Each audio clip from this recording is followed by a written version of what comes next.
अस्सलाम वालेकुम dear student, this is lecture number 30। Last lecture में हम लोगों ने एक्सरसाइज 3.5 कंप्लीट कर ली थी जो कि एंटी लॉग की एक्सरसाइज थी, और उससे पहले हमने एक्सरसाइज 3.4 की थी जो कि आप लोगों के पास एक्सरसाइज थी लॉग की। मैंने आप लोगों को बोला था एंटी लॉग और लॉग जो हैं वो दोनों आप लोगों के पास आगे यूज़ होंगे एक्सरसाइज 3.6 में।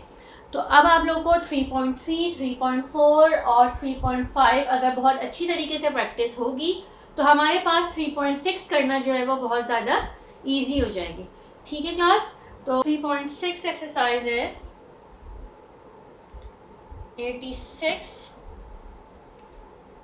0.45, ये आप लोग के पास क्वेश्चन है। ठीक है, इसमें हमें फाइंड क्या करना है, find the values of the following by using logarithms.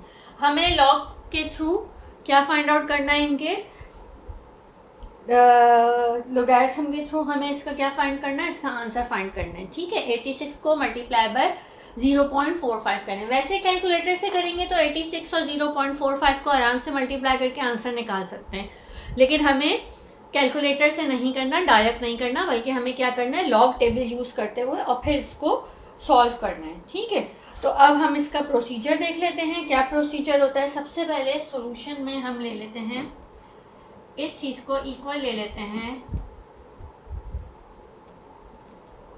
We have करके ले लें या लेट करके ले लें, n इज इक्वल्स टू 86 और फिर उसके बाद क्या मल्टीप्लाई हो रहा है 0.45।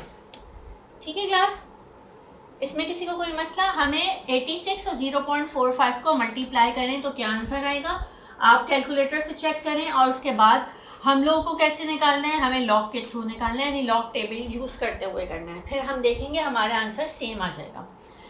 हमने इसको सपोज कर लिया let n is equals to 86 और मल्टीप्लाई बाय 0.45। अब हमें इस पे लॉग टेबल यूज़ करना है तो हमें इस पे लॉग अप्लाई करना पड़ेगा। Applying log on both sides लिख लेते हैं, applying log on both sides आप लोग पूरा लिखिएगा।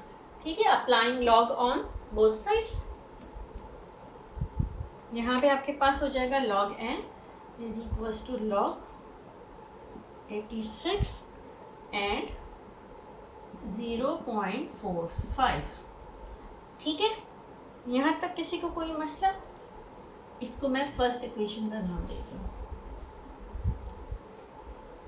सही है, ये मेरे पास क्या आ गई है, फर्स्ट इक्वेशन आ गई है। ओके, अब मुझे,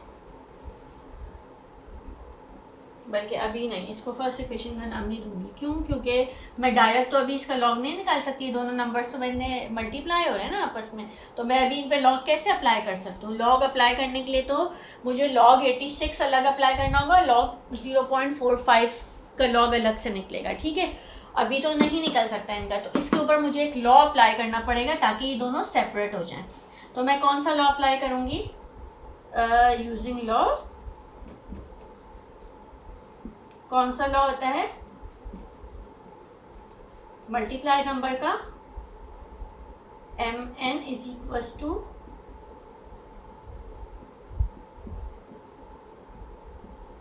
ठीक है, यहाँ तक किसी को कोई मसला। लॉग क्या था, लॉग क्या था, आप लोग के पास दोनों नंबर सेपरेट हो जाते हैं इस तरह से। ठीक है, ओके, अब मैं यहाँ पर n की जगह 86 और n की जगह 0.45 आ जाएगा, तो आपके पास क्या हो जाएगा, यहाँ पे मैं लिखना स्टार्ट कर देती हूँ।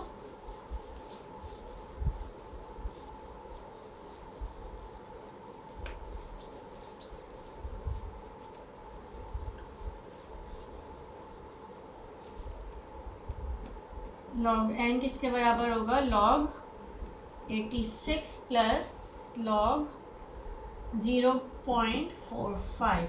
एक मिनट मैं बुक में चेक कर लूँ, 0.45 ही आप लोगों के पास, यस, लॉग 86 प्लस लॉग 0.45 आ गया। ठीक है, यहाँ तक किसी को कोई मसला। अब 86 का लॉग फाइंड आउट कर लेंगे और 0.45 का लॉग भी फाइंड आउट कर लेंगे। इससे पहले जो मैंने इक्वेशन 1 बोल के मटाया था वो इसलिए बोला था मैंने क्योंकि 86 और 0.4 मल्टीप्लाई हो रहे थे, तो हमें इसके ऊपर लॉ अप्लाई करना था। जब ये दोनों सेपरेट हो जाएंगे अब जाके हम लोग इसके आराम से लॉग को फाइंड आउट कर सकते हैं। ठीक है क्लास, इसमें किसी को कोई मसला। अब हम लोग log 86 और log 0.45 फाइंड आउट करने जा रहे हैं। हम ऐसे लिखेंगे log 86, ठीक है।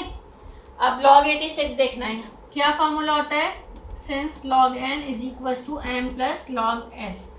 आप लोग चाहो तो रफ वर्क करें और नहीं करें, लेकिन हाँ आप लोग क्या करते हैं, लोग जो ये अभी मैंने कॉपीज वगैरह जब चेक करते हूँ तो मैं उसके अंदर देख रही होती हूँ कि क्या करते हैं कि डायरेक्ट कैलकुलेटर से निकाल देते हैं। और ये बात याद रखिएगा, अगर आप लोग लॉग टेबल से लिखेंगे या फिर कैलकुलेटर से लिखेंगे वो चेकर को पता चल जाएगा, ठीक है। तो इसी वजह से मैं रफ वर्क करवाती हूँ ताकि मुझे पता चले साइड में कि ये लोग आप लोग खुद से काम कर रहे हैं, लॉग टेबल से निकाल रहे हैं, ठीक है। तो यहाँ पे भी छोटा सा एक रफ वर्क का कॉलम बना के उसमें लिख लीजिएगा log 86। 86 किसके बराबर हो जाएगा, 86 किसके बराबर होगा, 8.6 10 की पावर 1, यानी करेक्टरिस्टिक आ गई 1 log 8.600। सही है। 86 का ज़ीरो देख लें, लॉग टेबल में 86 का ज़ीरो देखें, क्या आता है 86 का ज़ीरो, 9345। क्या आ रहा है 9345, 1 प्लस 0.9345 आ गया log 86। तो log 86 की वैल्यू क्या आ जाएगी 1.9345। ओके, ये हमने फाइंड आउट कर लिया किसका, log 86 का। अब फाइंड आउट करने जा रहे हैं log किसका 0.45 का। जब दोनों log सब की वैल्यूज पता चल जाएंगी तो हम इस इक्वेशन के अंदर सब्स्टिट्यूट कर देंगे, ठीक है। अब फाइंड आउट करें 0.45। ये जो मैं लिख रही हूँ ना, इसको आप किसी और कलर के पेन से लिख लीजिएगा, यानी ब्लैक कलर से लिख लीजिएगा, ठीक है। log 0.45 किसके बराबर होगा,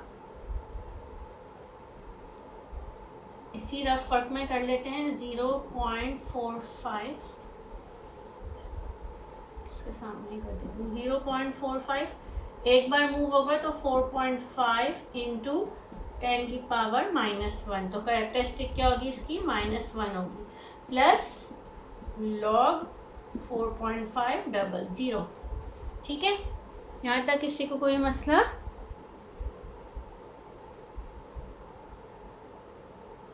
नज़र आ रहा है।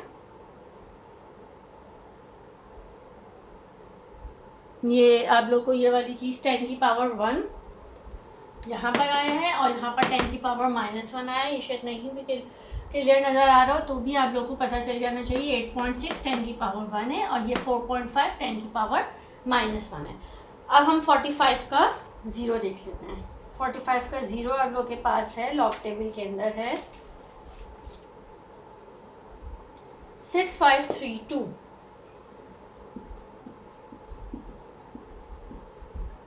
क्या है 6532, ठीक है।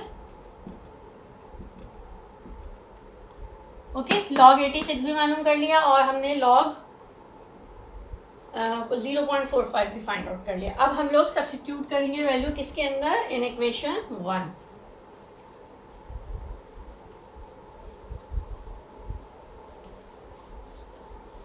यहाँ तक मैं भी छोड़ रही हूँ क्योंकि फिर मुझे याद नहीं रहेंगे कि कौन कौन सी वैल्यूज आई थी, ठीक है।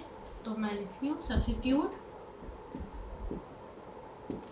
Value of log 86 and log 0.45 in equation 1, we get क्या आ जाएगा log n is equals to log 86 की जगह क्या लिखूंगी 1.9345 प्लस इसकी जगह क्या लिखूंगी log 0.45 की जगह क्या लिखूंगी 1/.6532, ठीक है।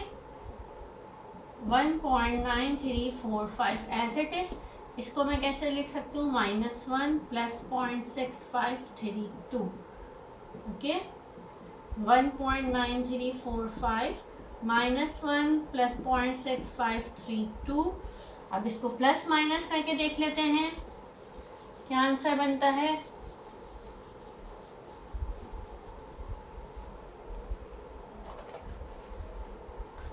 अब इसको प्लस माइनस करके देखें क्या आता है 1.9345 -1 प्लस 0.6532, तो हमारे पास आ रहा है ये 1.5887। ठीक है, कैलकुलेटर में देख लीजिए क्या आ रहा है, 1.5887।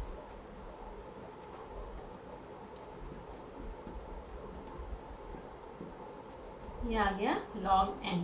अब मुझे log n की वैल्यू तो नहीं निकालनी थी, मुझे क्या निकालना था, n की वैल्यू निकालनी थी। n यहीं पर आएगा, log इधर जाएगा, तो एंटी लॉग फाइंड आउट कर लूँगी इसी वैल्यू की। Anti log 1.5877। ठीक है, एंटी लॉग निकालने के लिए एक्सरसाइज 3.5 को रिवाइज करें। अभी आपने देखा 3.3 से हमने पहले इस पे लॉग्स अप्लाई किए, फिर हमने log 86 और log 0.45 की वैल्यू निकालनी थी, तो एक्सरसाइज 3.4 यूज़ हुई। और अब जब हमें एंटी लॉग निकालना है तो एक्सरसाइज 3.5 यूज़ हो गया। ठीक है, अब आप देखें 5 8 का 7, और फिर उसमें ही 7 भी हमें 7 डिजिट का जो नंबर आ रहा होगा वो भी ऐड करेंगे। चलें, अपनी अपनी बुक्स में देखिएगा, 5 8 का 7 देखते हैं तो हमारे पास बन रहा है 3864।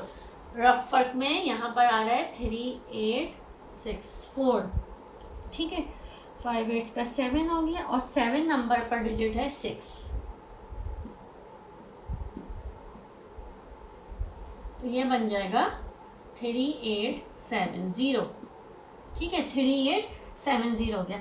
अब मुझे ये बताएं यहाँ पर कैरेक्टरिस्टिक क्या है, पॉजिटिव है कि नेगेटिव है। यहाँ पे कैरेक्टरिस्टिक क्या है, पॉजिटिव कैरेक्टरिस्टिक है। मैंने क्या बताया था, जब पॉजिटिव कैरेक्टरिस्टिक होती है तो आप लोग के पास क्या करते हैं, जो भी आप लोग के पास कैरेक्टरिस्टिक है उसमें +1 करते हैं, यानी 1 में 1 प्लस करते हैं। 2 हो गए तो 2 नंबर्स के बाद डेसिमल आ जाएगा, 38.70 इसका आंसर हो गया। क्या आंसर हो गया, 38.70 इसका आंसर हो गया। ठीक है क्लास, इसमें किसी को कोई मसला? अच्छा, अब मैं आप लोग को एक हिंट देती हूँ जो कि आप लोग के लिए बहुत ज़्यादा इजी हो जाएगी एग्जाम्स के लिए भी। वो ये कि जो भी आपका आंसर आया आप उसको रीचेक बहुत आराम से कर सकते हैं। उसको रीचेक करने का क्या तरीका है कि स्टार्टिंग में हमारे पास क्वेश्चन में क्या था, आपके पास क्वेश्चन क्या था, सिर्फ 86 मल्टीप्लाई बाय 0.45 था। तो 86 और 0.45 को जब मल्टीप्लाई करें तो 38.70 ही आएगा। ठीक है, क्या आएगा, 38.70 ही आएगा। अब आप याद करें जो पहला स्टेप था, पहले स्टेप में मैंने लिखा था n = 86 इंटू 0.45, और मैंने यहाँ पर n की ही वैल्यू निकाल दी है। लेकिन ये सारा प्रोसीजर कैसे हुआ है, लॉग अप्लाई करते हुए हुआ है। ठीक है, तो हमें लॉग अप्लाई करते हुए ये सब चीज़ें फाइंड आउट करनी थी। लेकिन आप लोगों ने देखा कि आंसर कितना ईजीली हमारे पास आ सकता है। कैसे हम लोग इसको फाइंड आउट कर सकते हैं, आपको लॉग से तो निकालना है, लेकिन आपको पता होना चाहिए कि हमारा आंसर सही है या गलत। तो आप लोग ये देखें कैलकुलेटर में 86 और 0.45 को मल्टीप्लाई करेंगे।